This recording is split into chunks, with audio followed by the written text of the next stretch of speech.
Hello students, Kumar study circle में आप सबका स्वागत है। एडीईओ की परीक्षा को आगे बढ़ाते हुए आज के वीडियो का हमारा टॉपिक होगा भारतीय कृषि। भारतीय कृषि पर पहले भी मैं वीडियो बना चुका हूं। जो बच्चे मुझसे अभी भी जुड़ रहे हैं उनको बता देना चाहता हूं कि अगर आप मेरे पुराने वीडियो को देखना चाहते हैं तो मेरे चैनल के प्लेलिस्ट में जाएंगे, जिसमें एडीईओ 2025 वाला प्लेलिस्ट दबाकर सारे वीडियो को देख सकते हैं। तो चलिए हम अपनी तैयारी को परखते हैं।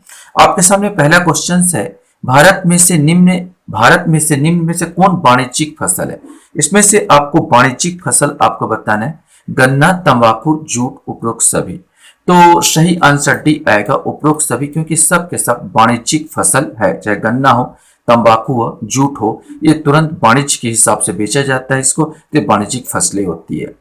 भारत में कुल भूमि का कितना प्रतिशत कृषि कार्यों में संलग्न है। 52.7%, 56.3%, 65.3% या 70.7%, ये आपको बताना है। भारत में बहुत ज्यादा बोला जाए तो 52.7% बोला जाए तो सबसे ज्यादा 52.7% जितना भूमि है वो कृषि कार्यों में लगा हुआ है, माने 52.7%।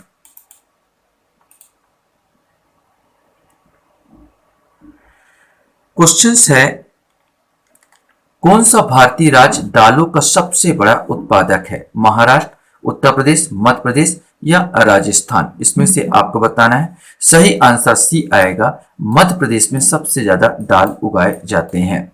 भारत में लगभग कितने प्रतिशत कार्यकारी आबादी कृषि कार्यों में संलग्न है, यह आपको बताना है। 48.9%, 54.2%, 64% या 70%। सही आंसर लगभग आधे के आसपास 48.9%। इससे पहले तो और ज्यादा लगे हुए थे, लेकिन वर्तमान की बात किया जाए, पहले अगर बात कर लिया जाए 4-5 साल पहले या 7-8 साल पहले, तो करीब 54% से ज्यादा लोग कृषि कार्य में लगे हुए थे, लेकिन अभी घटता जा रहा है और अभी के हाल में 48.9% लोग भारत में कृषि कार्य में संलग्न हैं।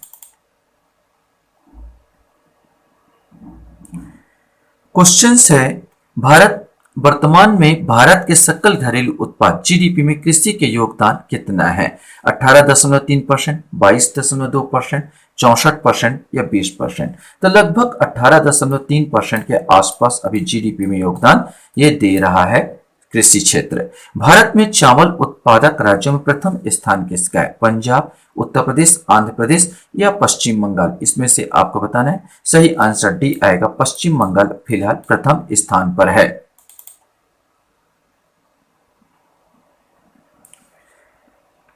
क्वेश्चन है, 1950-51 में भारत में सकल घरेलू उत्पाद में कृषि क्षेत्र का योगदान कितना था। 1950-51 की बात किया जाए, आजादी के समय बात किया जाए, तो एक ही मात्र सहारा था, वह है कृषि। तो औसत बस्ती में बहुत ज्यादा रहा होगा या बहुत ज्यादा था, तो कितना रहा है ये आपको बताना था। तो सही आंसर डी है, करीब 55.4%।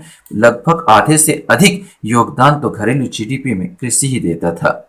भारत का सबसे बड़ा खाद्यान्न उत्पादक राज्य कौन सा है। उत्तर प्रदेश, पंजाब, मध्य प्रदेश या पश्चिम बंगाल। सही आंसर ए आएगा, उत्तर प्रदेश।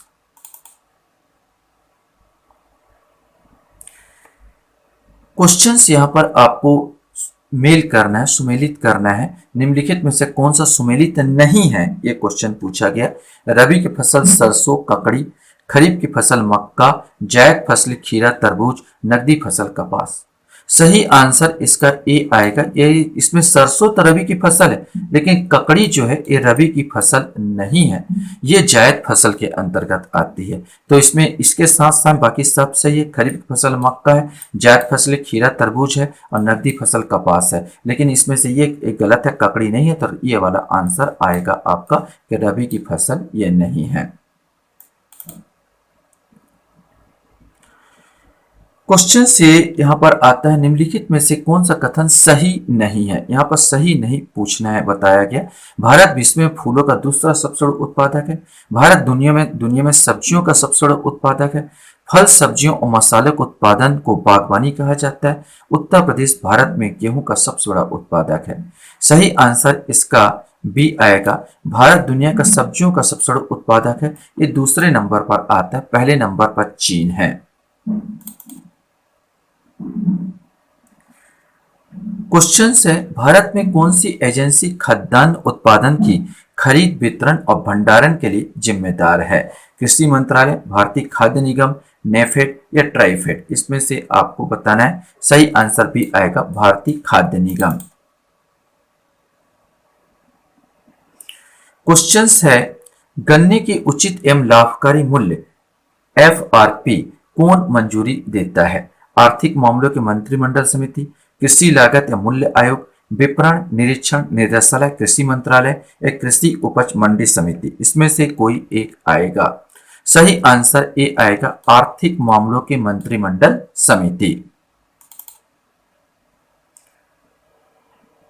क्वेश्चन हमारे सामने आता है, भारत में कृषि उत्पादों को बाजार में कौन नियंत्रित करता है? आवश्यक वस्तु अधिनियम 1955, राज्यों द्वारा अधिनियमित कृषि उपज बाजार समिति अधिनियम, कृषि उपज श्रेणीकर अंकन अधिनियम 1937, खाद्य उत्पादन अधिनियम 1956 और मांस और खाद्य उत्पादन अधिनियम 1973?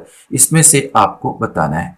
सही आंसर भी आएगा, राज्यों द्वारा अधिनियमित कृषि उपज बाजार समिति अधिनियम द्वारा जो है भारत में कृषि उत्पाद को बाजार में नियंत्रित किया जाता है। जूट उत्पादन में सबसे प्रमुख प्रदेश कौन सा है? ओडिशा, केरल, पश्चिम बंगाल, तमिलनाडु? जूट उत्पादन में सबसे आगे है पश्चिम बंगाल, यहीं पर सबसे ज्यादा जूट और जूट की फैक्ट्रियां भी यहीं पर है। क्वेश्चन हमारे सामने, निम्नलिखित में से कौन सा भारत में रबी की फसल नहीं है? इसमें से आपको बताना रबी की फसल कौन सा नहीं है। जूट, रेपसीड, जौ या गेहूं? जूट जायद फसल के अंतर्गत आता है, जूट आता व्यापारिक फसल के अंतर्गत आता है, यह रबी की फसल के अंतर्गत नहीं आता। तो यहां पर 15 का ए ही आंसर आएगा।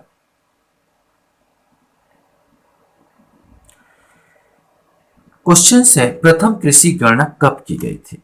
प्रथम कृषि गणना आपको बताना है कब की गई थी। 1950, 1960, 1970 या 1991? इसमें से आपको बताना है। सही आंसर सी आएगा, प्रथम कृषि गणना 1970 में की गई थी। भारत में रेशम का सबसे अधिक उत्पादन करने वाला राज्य कौन सा है? पंजाब, असम, आंध्र प्रदेश या कर्नाटक? इसमें से आपको बताना है। सही आंसर डी आएगा, कर्नाटक में रेशम का सबसे ज्यादा उत्पादन किया जाता है। क्वेश्चन हमारे सामने आता है, भारत की सीमांत किसान में निम्नलिखित में से कितनी धारिता वाले किसानों को सम्मिलित किया जाता है? सीमांत किसानों की बात किया जाता है। 1 हेक्टेयर, 2 हेक्टेयर, 3 हेक्टेयर या 4 हेक्टेयर? इसमें से आपको बताना है। सही आंसर ए आएगा, 1 हेक्टेयर वाले को ही सीमांत किसान के नाम से जाना जाता है, जिनके पास 1 हेक्टेयर के लगभग जमीन है। क्वेश्चन है, निम्नलिखित में से किस क्षेत्र को भारत का चावल का कटोरा कहा जाता है? केरल एवं तमिलनाडु, कृष्णा गोदावरी डेल्टा, इंडो गांगेय क्षेत्र, उत्तर पूर्वी क्षेत्र? इसमें से आपको बताना है। सही आंसर भी आएगा, कृष्णा गोदावरी जो डेल्टा क्षेत्र है, इसी को भारत का चावल का कटोरा कहा जाता है।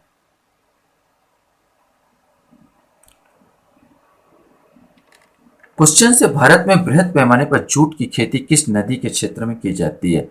अब जूट की खेती बात किया जाए तो अगर आप जानते हैं कि पश्चिम बंगाल में सबसे ज्यादा जूट का उत्पादन किया जाता है, तो पश्चिम बंगाल में बहुत सारी नदियां निकलती है, विशेष करके 2 नदियां, हुगली और दामोदर। ये विशेष करके पश्चिम बंगाल से निकलती है, लेकिन सबसे इंपॉर्टेंट नदी वहां पर हुगली है और ये हुगली ही इसका सही आंसर है।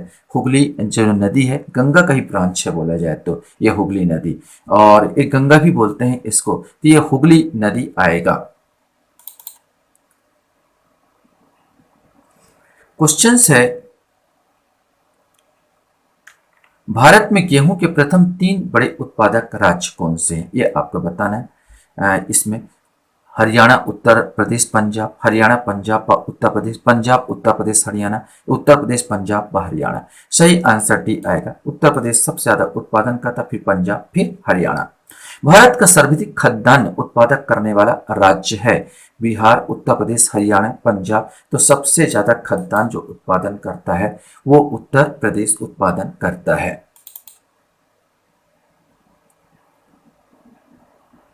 क्वेश्चन है, भारत के कितने प्रतिशत जूट 1 हेक्टेयर या उससे कम है? 33%, 56%, 65% या 86%? सही आंसर करीब 65%, 65%। 1 हेक्टेयर या किसानों के पास लगभग 1 हेक्टेयर जमीन है या उससे भी कम जमीन है।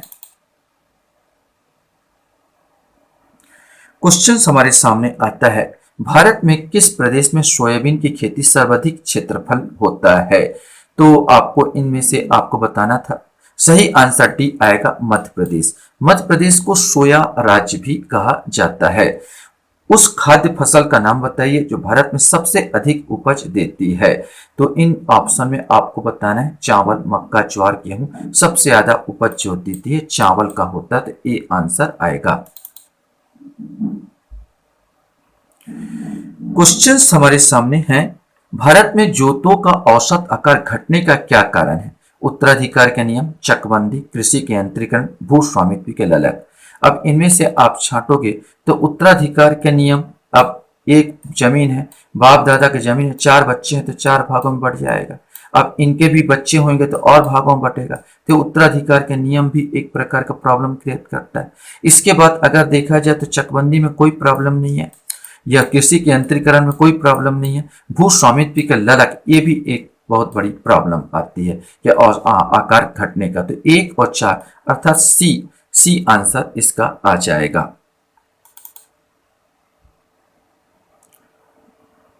क्वेश्चन यहां पर आता है, भारत का सबसे बड़ा गन्ना उत्पादक राज्य कौन सा है? कर्नाटक, तमिलनाडु, महाराष्ट्र या उत्तर प्रदेश? इसमें से आपको बताना है। सही आंसर डी आएगा, उत्तर प्रदेश। क्वेश्चन है, भारत के प्राकृतिक रबड़ का सबसे अधिक उत्पादन किस राज्य में होता है? आंध्र प्रदेश, तमिलनाडु, कर्नाटक या केरल? इसमें से आपको बताना है। सही आंसर डी आएगा, केरल में होता है। हरित क्रांति के फलस्वरूप देश में कुल खाद्यान्न में निम्नलिखित में से किसका अंश कम हो गया था? चावल, गेहूं, दलहन या मोटा अनाज? इनमें से कोई नहीं। सही आंसर ए आएगा, गेहूं का सबसे ज्यादा बढ़ा, फिर चावल का, और दलहन और मोटा अनाज का कम हुआ था।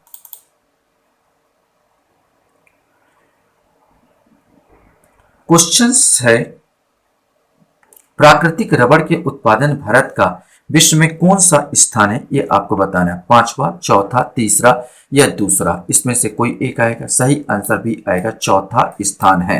भारत में कृषि का कितना प्रतिशत भाग सिंचित है?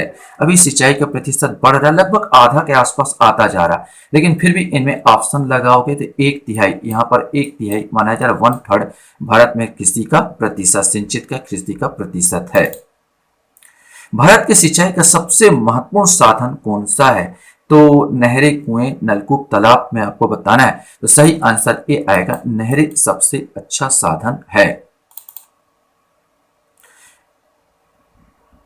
क्वेश्चन हमारे सामने आता है, भारत में लगभग कितने प्रतिशत कृषि क्षेत्र में सिंचाई की सुविधा है? इसमें से आपको बताना है। मैंने कहा था लगभग आधा के आसपास पहुंच चुका है, तो ये डी आंसर आएगा, 48.8%। 48.8% के आसपास जो है सिंचाई की सुविधा है। भारत में कुल कृषि क्षेत्र का कितना प्रतिशत भाग पूर्णतः वर्षा पर निर्भर रहता है? तो 48.8% अगर माइनस कर दिए तो कुछ 51 दशमलव कुछ परसेंट जो है पूरा आपका आएगा, जो वर्षा पर डिपेंड करेगा, वर्षा पर अवलंबित रहेगा। लास्ट क्वेश्चन आपके सामने यहां पर आता है कि भारत के कुल सिंचित भूमि कितना हिस्सा नहरों द्वारा सिंचित है? हमको मालूम है नहरों से भारत में सबसे ज्यादा सिंचाई होती है और उसका हिस्सा इनमें 36% के आसपास आता है। 36% नहरों द्वारा सिंचाई होती है। आशा करता हूं ये वीडियो आपको अच्छा लगा होगा। आप लोग मेरे वीडियो को वॉच करते हो इसलिए धन्यवाद। Thank you very much.